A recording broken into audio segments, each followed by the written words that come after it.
Paulinho Boa Pessoa. A verdade de cada um.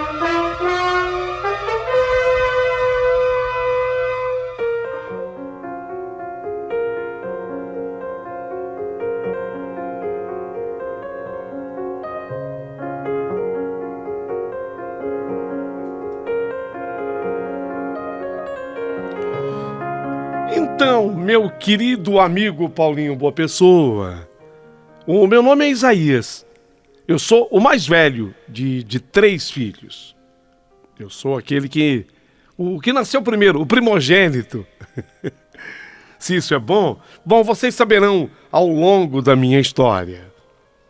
Então, sempre tivemos uma vida muito simples, humilde, mas não faltava nada, dentro de casa não. Papai e mamãe sempre foram muito trabalhadores e sempre se esforçaram ao máximo para que tivéssemos principalmente um bom estudo. A maioria das crianças do bairro onde morávamos estudava em escola pública, por exemplo. Já meu pai e a minha mãe, era mais a minha mãe, mas o meu pai bancava, fazia questão. Não.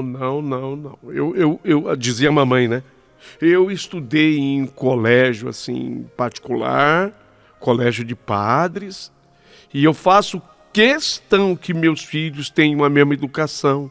Mamãe é extremamente religiosa, quase uma beata. Ela sempre acreditou muito na formação cristã. Então a mamãe, ela foi moldada à educação de freiras e padres. E ela queria que nós, os seus filhos, fôssemos assim também.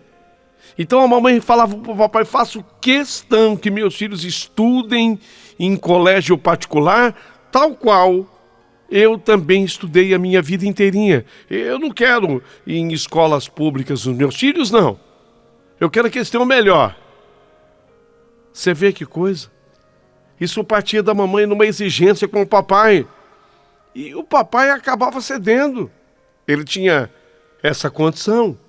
Então eu, como o irmão mais velho, eu via o sacrifício que era para os nossos pais pagarem aquele colégio. Além da mensalidade alta, ainda tinham as despesas de ônibus escolar. Sim, porque o ônibus escolar vinha buscar-nos aqui em casa. Era afastado de onde morávamos o colégio. E o material que se comprava? Era tudo comprado lá dentro do colégio.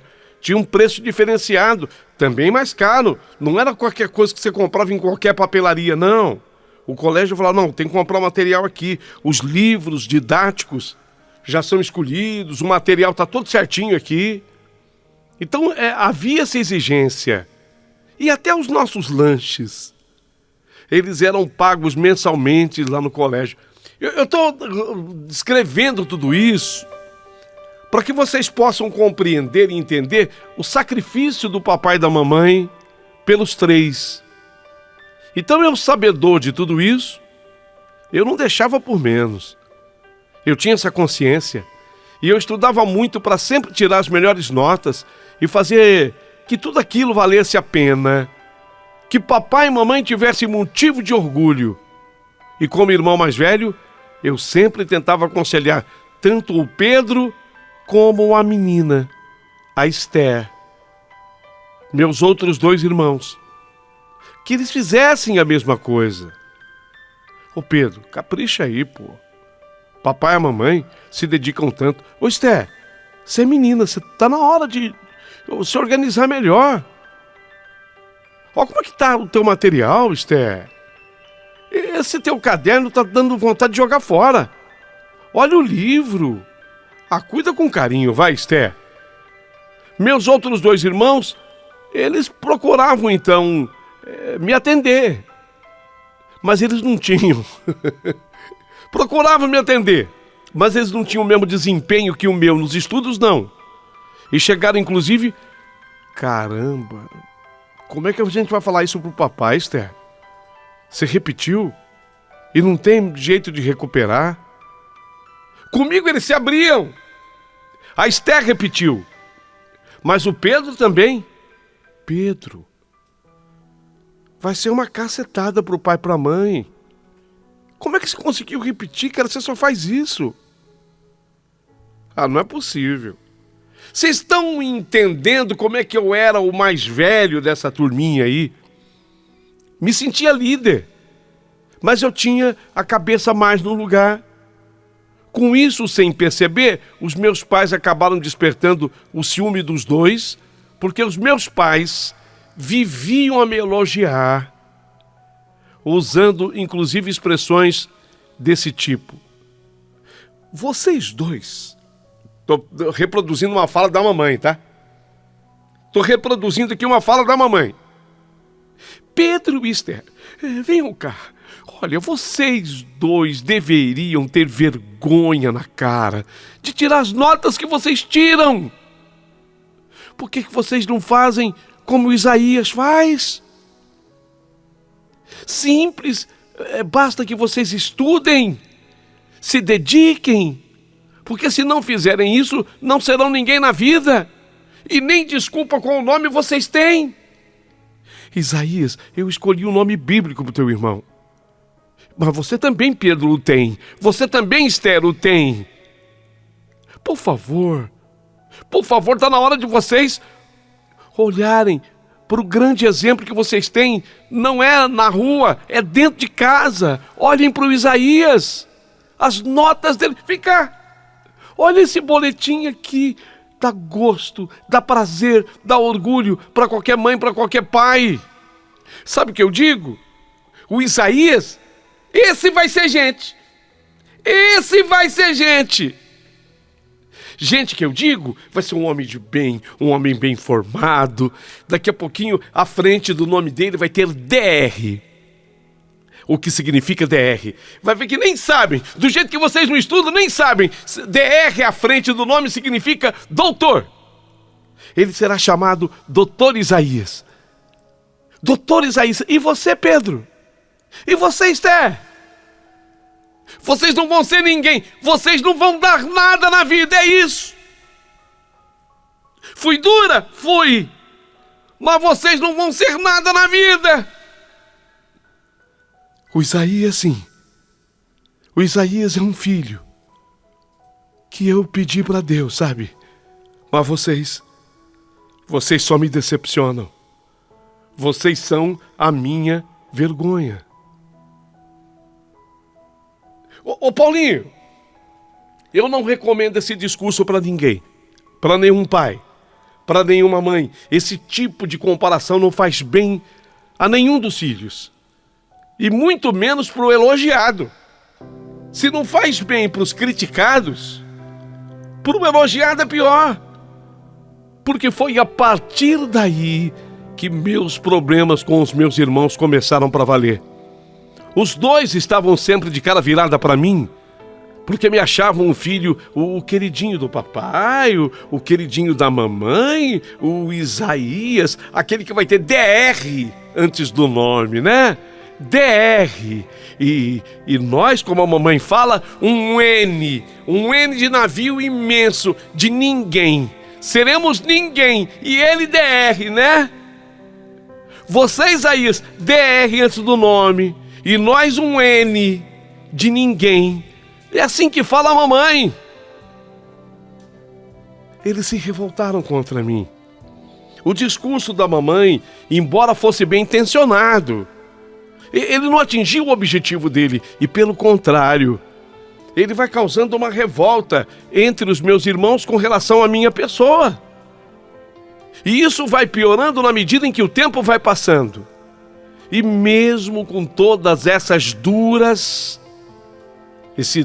entre aspas, da minha mãe e do meu pai, que meus irmãos recebiam, e até os meus conselhos, para que eles estudassem um pouco mais, se dedicassem um pouco mais, nada mudava. E por fim, meus pais foram obrigados a tirá-los do colégio particular, do colégio dos padres e das freiras.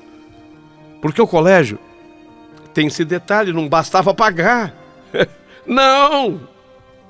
O colégio não bastava pagar. Se o aluno repetisse mais de 2 anos, eles mandavam uma carta dirigida ao aluno e aos pais, convidando o aluno a se retirar da instituição. Não, aqui não dá para vocês aqui, não. 2 anos repetentes, não.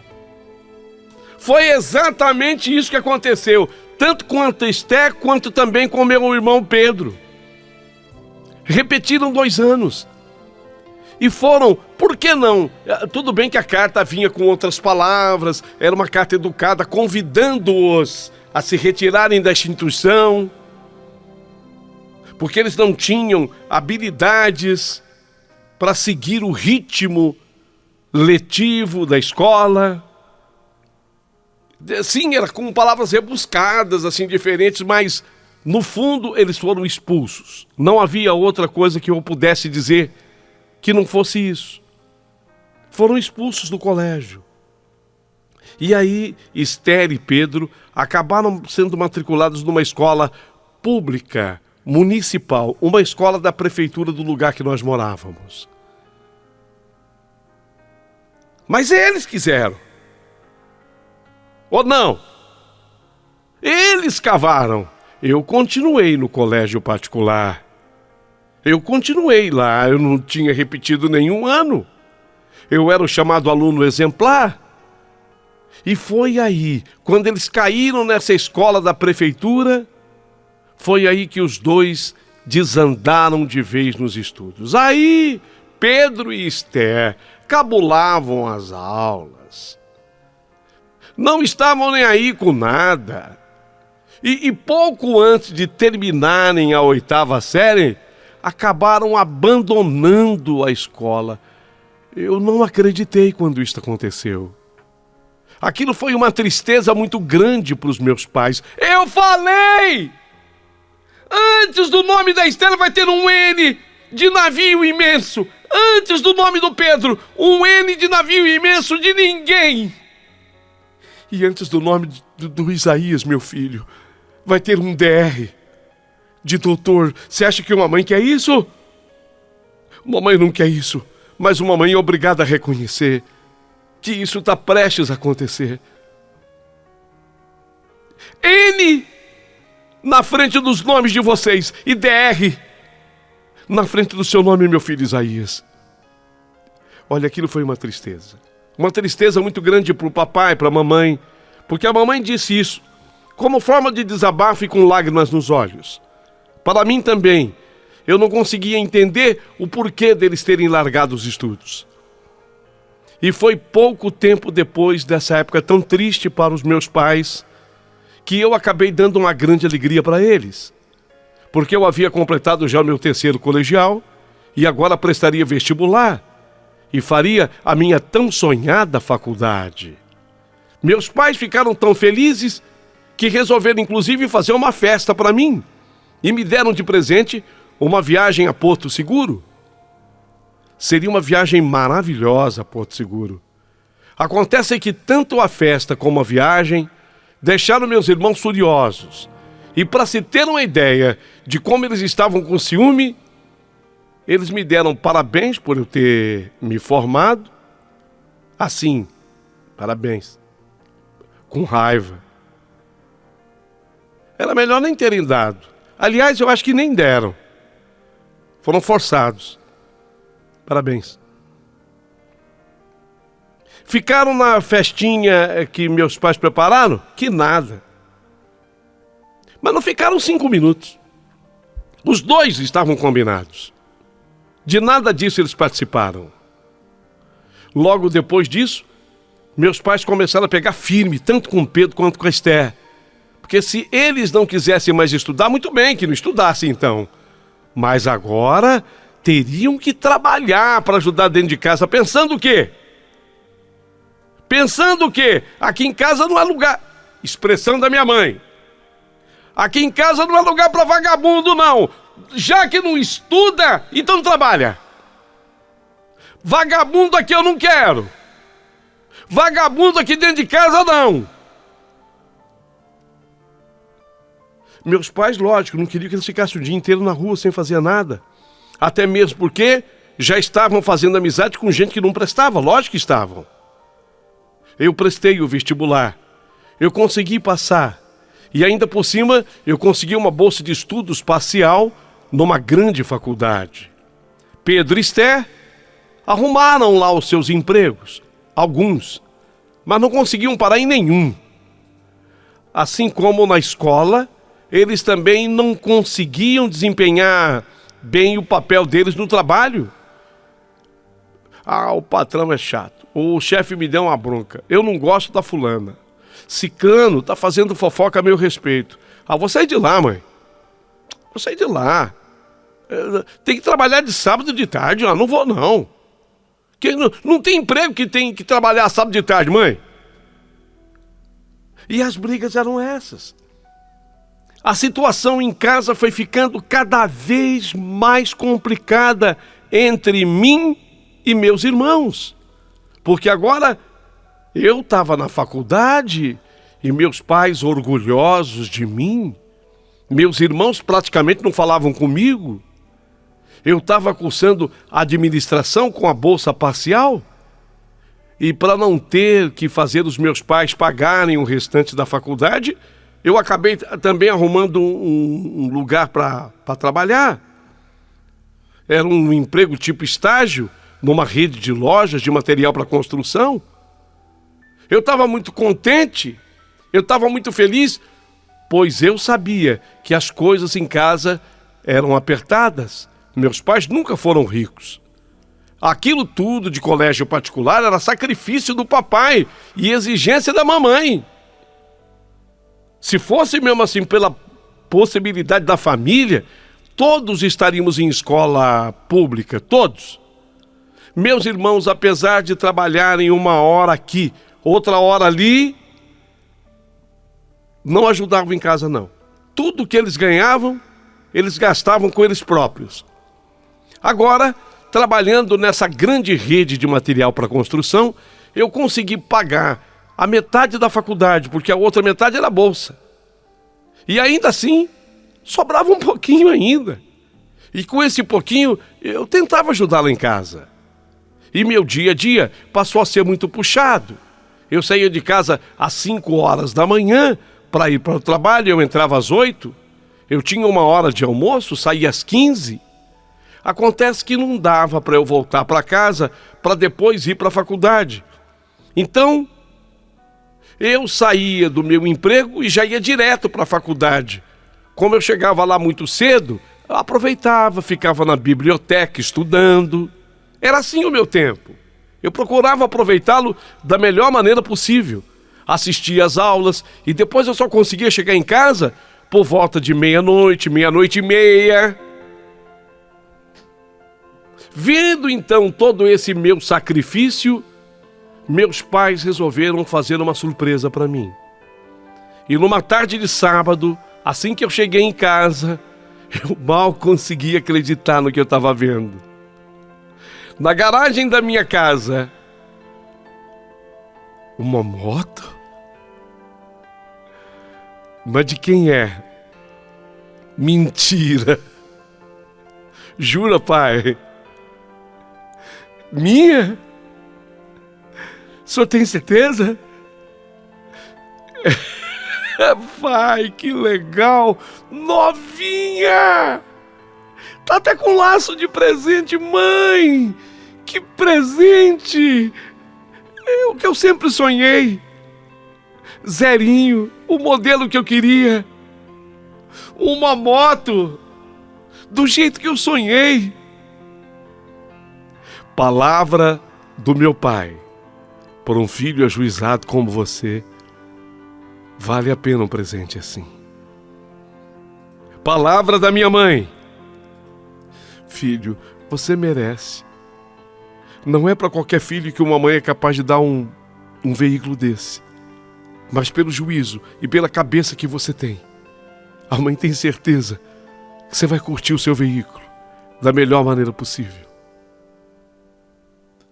É para você com amor, filho. Poxa, Paulinho, boa pessoa. Quanta alegria eu tive naquele dia. Sim, eu adorava moto. Já sabia andar, pilotar. Eu tinha inclusive habilitação de moto. A moto não foi assim de alegre. Papai e mamãe sabiam que eu curtia e que às vezes eu andava em alguma moto de algum colega, algum amigo. E aquela moto me ajudaria muito no meu dia a dia. Agora eu não ia precisar acordar tão cedo. Eu poderia até voltar para casa depois do trabalho, antes de eu ir para a faculdade. As coisas mudaram e você sabe que a moto é um veículo rápido, né? E realmente, a moto me ajudou demais, porque além de facilitar a minha vida, eu consegui inclusive ganhar um pouquinho mais de dinheiro fazendo entrega de pizza aos sábados e domingos. Comigo não tem moleza, não! Na lanchonete do Tuca, o Tuca tinha um carrinho desses de lanche. Lanchonete do Tuca, um amigo. Ele disse para mim: Isaías, por que você não faz um bico aqui de entregar lanche para mim? Às vezes ele não tinha um delivery. O que faltava para ele era uma pessoa de confiança. Ô Tuca, conta comigo. E eu comecei a entregar os lanches pro Tuca. Sábado, domingo, assim quando eu tinha uma folga. E comecei a ganhar um dinheirinho extra. Ó a moto me ajudando. Além de ter facilitado tudo para mim. Só que depois de tudo isso, claro, isso foi causando uma ira. Era mais do que raiva. Era mais do que raiva. Chegou a ser uma ira. Em Pedro e Esther, eles não se conformavam. Eles me viam como protegido, o filho preferido, o filho predileto do casal, o Isaías, o filho protegido. Era uma noite de sábado. Eu estava na lanchonete do Tuca, pegando lá os lanches para uma entrega. E de repente vem uma ligação, pedindo lanches naquela rua, a Projetada 9. Quando o bairro está começando no interior, eu vou dar esse dado, porque muita gente que está em capital talvez não entenda isso. Quando um bairro está começando no interior, eles colocam o nome assim na rua, Projetada, e colocam um número na frente. Quer dizer, um projeto de rua. A Projetada Rua número 9 e o número da casa 85. Era o endereço. Boa Vista, era um bairro 9, um bairro novo lá, era um bairro que estava sendo lançado. Rua Projetada número 9, número da casa 85, bairro Boa Vista. Não era um lugar bom, não. Ficava bem pertinho da zona do Meretrício. Não era um lugar bom, não. É um lugar perigoso. Já começou aquele movimento de tráfico de drogas, sabe? O bairro era da pesada. Tanto que o Tuca falou: você vai lá? Você topa, você aceita esse trabalho? Se você não quiser, não precisa. O Tuca, o dono da lanchonete, do carrinho de lanche, falou comigo: ô Isaías, você que sabe, tá? Se não quiser, eles que venham buscar aqui. No Boa Vista, é isso mesmo, é perto lá das Primas. É Rua Projetada 9, número 85. Tô aqui pra fazer isso, né, Tuca? Daí, 2 lanches? Tá aqui. Boa sorte, Isaías. Você é um cara que topa tudo mesmo, hein, cara? Você vai vencer na vida, Isaías. Obrigado, Tuca. Peguei os lanches, joguei exatamente onde eu teria que jogar, naquela mochila, a mochila às costas, e eu fui naquele bairro que não era bem visto, apesar do nome bonito, Boa Vista, pertinho da zona do Meretrício, Rua Projetada, número 9, casa 85. A maioria das casas nem número tinha na porta. Sabe quando não tem número, o pessoal começa a pintar, né? Só que eles pintavam em cima da cor azul, pintavam com preto, não dá para enxergar de noite. Não dá para enxergar. Então eu tinha que vir assim devagarzinho, bem devagar. Caramba, que não tá ali. A casa é azul, com escrita preta. Você imagina, de noite, você não enxerga. Acabava com 5. Será que é 35, é 80? Sabe, você não enxerga. O 35 com 85 de noite. Eu fui bem devagarzinho. Quando eu estava bem devagarzinho para ver aquele número, se era 35, 85, uns 5 caras me cercaram. De tão devagar da moto que eu estava tão devagarzinho que eles me cercaram. Ei, para essa moto, onde você vai? Eu gelei. Ei, para aí, onde você vai com essa moto aí? Ei, onde você vai? Entregar o lanche. Eu gelei. Eu sabia que não era boa coisa. Eu sabia que era assalto. Eu desci, sem reagir, lógico. 5. E reagi como? Se vocês quiserem ficar com o lanche, não tem problema. A moto.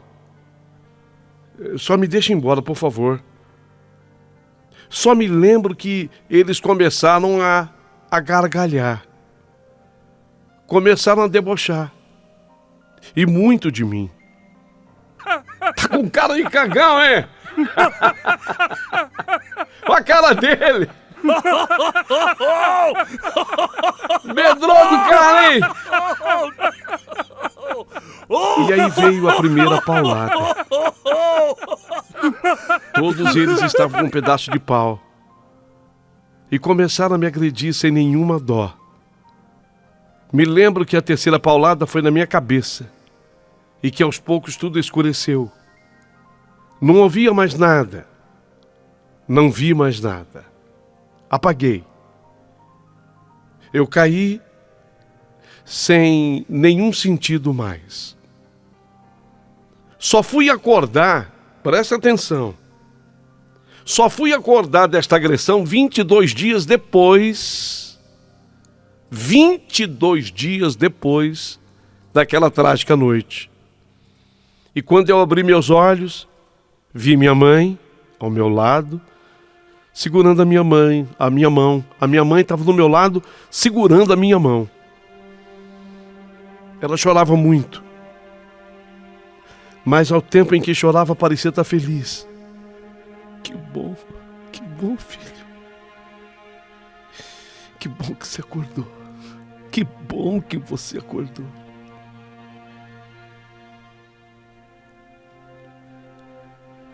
Eu vi ela mexendo a boca.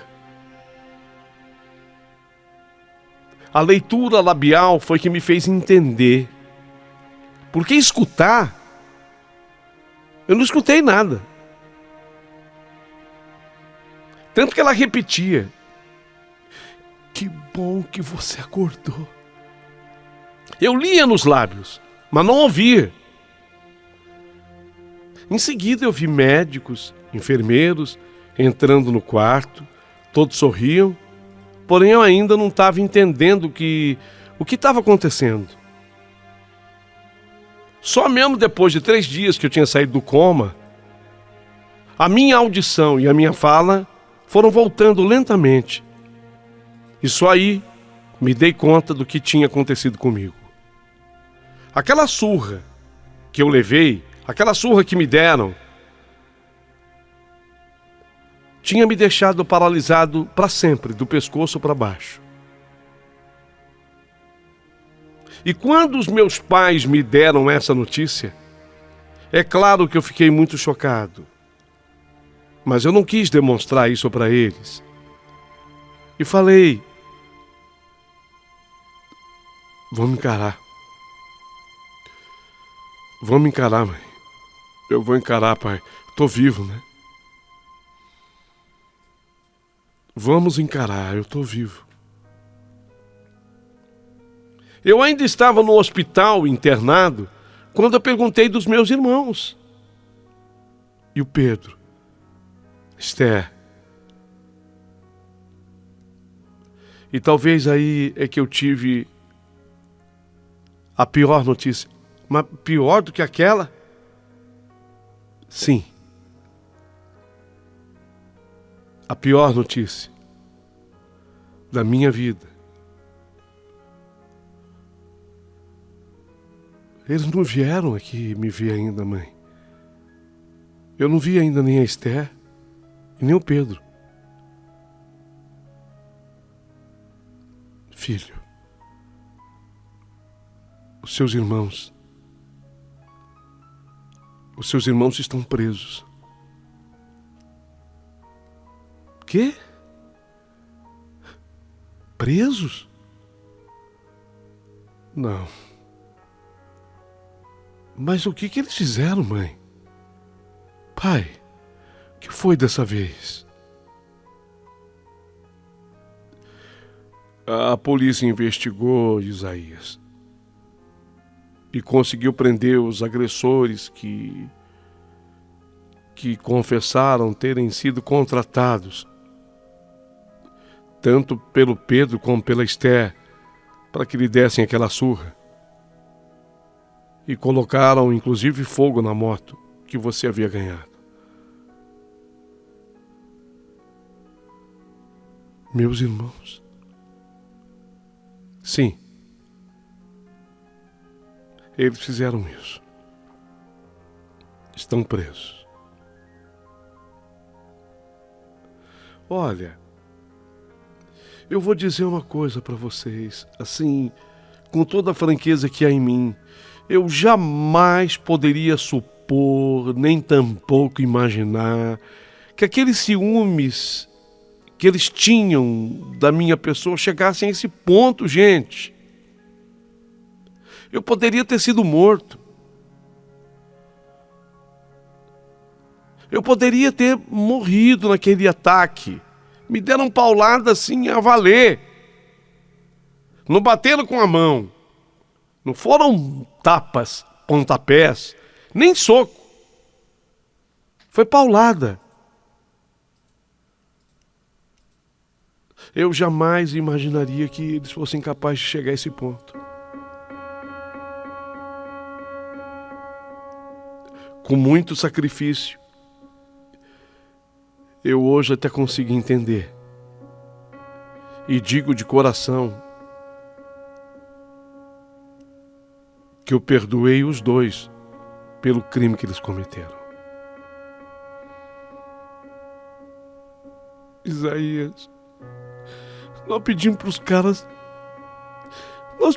os caras te darem uns tapas, uns socos. Esses caras, eles perderam a noção. Tudo bem, era para colocar fogo na moto sem você. Sim, isso eles fizeram. Mas não era para te dar paulada nenhuma. Era para bater em você. Me perdoa, Isaías. Me perdoa, Isaías. Eu sou sua irmã Esther. Sangue do teu sangue. Me perdoa, Isaías. Tudo bem, Esther. Ô Isaías, o que a Esther falou aí é tudo verdade. Fizemos a besteira de contratar os caras para te dar uns tapas. Mas não era para fazer o que fizeram com você. Igual a Esther, eu lhe peço humildemente, me perdoe, Isaías. Tudo bem, Pedro. Você está perdoado.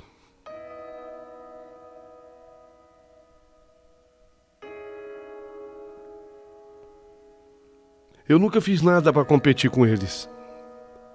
Pelo contrário, na época lá da escola, eu tentava ajudá-los com os estudos. Nada adiantava. Eu apenas fiz o que era certo, o que eu acreditava como correto. Fiz o esforço dos meus pais valerem, o sacrifício do papai e da mamãe valerem a pena. Fui bom aluno, fui esforçado, disciplinado, tentando ser alguém. Acabei, de fato, conseguindo colocar um DR à frente do meu nome. Porque eu fui além do administrador de empresas. Depois concluí um curso no Direito, me formei bacharel em Direito, prestei o exame da ordem e hoje eu sou advogado. Trabalho num grande escritório de advocacia. Sou aquele que redige as defesas dos nossos clientes. O meu esforço é grande, mas eu continuo vivendo numa cadeira de rodas. Eu, na verdade, quis hoje te escrever, primeiro porque respeito demais a forma como vocês apresentam as histórias. E depois para servir de alerta. Porque a minha própria mãe e meu próprio pai, de certa forma, carregam também um sentimento de culpa, sabe? Pelos erros da comparação. Talvez isso sendo feito desde a mais tenra idade dos meus irmãos, tivesse gerado neles esse inconformismo, essa raiva, mais do que raiva, essa ira. Eu não sei, eu prefiro a palavra ira do que ódio. Talvez numa outra carta eu consiga explicar isso melhor. Essa ira dos meus irmãos. A ira foi que fez com que eles tivessem contratado esses caras para me darem uns tapas, conforme eles disseram. Uns murros, conforme eles disseram. E você vê que o que é a vida, né? Um desses, eles eram em 5. Um desses, anos depois, eu como advogado, acabei atendendo um caso de um desses. Aqui no escritório caiu um caso de um desses. Aí eu estava preparando a defesa, quando a pessoa falou assim, não sei se você, do ponto de vista ético, vai querer fazer a defesa porque ele está envolvido. Eu falei, não, tudo bem. Só que eu tive que ter uma conversa com ele. Porque ele acabou, lógico, aquela turma acabou se envolvendo em outros crimes. E eu estava preparando a defesa e ele sabia de tudo neste encontro comigo. E partiu dele o pedido também de perdão em nome dos colegas. O excesso, o exagero. Eles tinham usado segundo ele, eles tinham usado muita droga naquela noite. E aí se perderam. E ele disse, com palavras dele, que de fato meus irmãos tinham contratado a ele e aquela turma, 5 eles eram, para me dar uma surra. Uma surra. Não falou em tapa, não falou em soco, mas também não falou em paulada. Me contrataram para me dar uma surra. Chegou até mim o jeito conforme os meus irmãos falaram com eles. Você vê como é que é a vida? Como é que tudo se esclarece? Meus irmãos estão perdoados por mim. E mesmo esse cara e a turma, sei lá, acabei depois até entendendo. Até trabalhei na defesa de um deles. Vai entender, né? Essas coisas, essas contradições da própria vida, como é difícil a gente entender. Mas essa era a história real que eu tinha para contar. Para pedir a vocês o parecer, a história, a opinião. Eu vou ficar aqui aguardando. Inclusive, tem uma pessoa que mandou aqui por escrito. Faço até questão de ler, a Mariana, né? Da Zona Norte de São Paulo. Ô Paulinho, essa é a história mais incrível que eu escutei. Mas, infelizmente, Paulinho, eu devo dizer que os pais desses irmãos tiveram, sim, a sua parcela de culpa. Que aconteceu quando fizeram a distinção entre os irmãos, demonstrando a preferência pelo mais velho. Opinião dela, né? Pelo mais velho, que se desenvolvia melhor. Porque ele continuou estudando na escola particular, os outros na escola pública. Eles, sem querer, mas colocaram dentro, implantaram dentro dos irmãos, o Pedro e a Esté, implantaram a tal da ira, da raiva, dentro da própria casa. Diz a Mariana, da Zona Norte de São Paulo. Obrigado, Mariana. Obrigado mesmo. Uma outra pessoa faz questão aqui já de dar a opinião dela e mandou a opinião através de um áudio aqui, Jesus. Deixa eu ver quem é. Paulinho, bom dia. Esse rapaz, Isaías, ele tem um espírito muito evoluído. Eu não perdoo. Olha, Paulinho, uma pessoa que me faz um mal tão grande, eu não consigo perdoar. E eu tenho até orado a Deus para me ensinar, né, a como perdoar. Na minha família também tem, assim, umas irmãs, umas filhas do meu pai, né, que são um pouquinho parecido aí com esses dois que ficaram presos. Eu não consigo perdoar até hoje. Sabe, eu vivo a minha vida, mas parabéns para esse moço, que ele é muito evoluído. Eu ainda não consegui chegar nesse grau de evolução não, viu? Bom dia, aqui é a Marta. Tchau. Obrigado, Marta. Bom dia, Paulinho. Aqui é a Deise da Brasilândia. Que triste. E você vê, todos criados pelos mesmos pais, mas cada um tem uma cabeça. Que Deus esteja sempre ao lado desse menino. Ô, meu amigo Paulinho, boa pessoa, bom dia. Filósofo. É, Paulinho, o pau que nasce torto, não tem jeito, morre torto, né? É difícil a compreensão mesmo, viu? Se a gente escolhe um caminho bom, a gente segue as coisas boas, mas se segue o caminho errado, é difícil, né? Ainda bem que, graças a Deus, aconteceu tudo com isso, né? Ele tá aí na cadeira de roda, mas está com vida. Deus abençoe ele e abençoe a família dele, viu, Paulinho? Um abraço, meu amigo. Tá com vida e rendendo, trabalhando muito, sendo muito útil à nossa sociedade, né? E achei muito interessante também o reencontro dele com o próprio agressor, né? Oi, Paulinho, bom dia, eu sou Dora do Real Parque. Olha, Paulinho, é assim, é claro que diante de todos os fatos que aconteceu, a culpa vai ser mesmo dos pais, porque os pais puxou pelo filho mais velho. Mas não foi, eu não entendi assim, eu entendi de forma diferente. Esses outros dois eram bem preguiçosos, não gostavam de nada. E aí o outro era mais estudioso, procurou dar valor àquilo que o pai fazia para ele, e isso foi que fez a ira, porque eles eram preguiçosos e achavam que o outro fazia tudo para agradar o papai e a mamãe. Não, o outro fazia tudo para agradecer o que o papai e a mamãe faziam por ele. Então eu acho que ele foi assim porque eles quis ser. Não vi culpa nos pais, porque quando os pais puxou pelo filho, não foi para diminuir os outros dois, foi para talvez empurrar eles para frente, mas eles quiseram andar para trás. Essa é a minha visão. Beijo, Paulinho. Falou tudo, hein? Falou tudo, deu aqui a resposta dela, o parecer dela.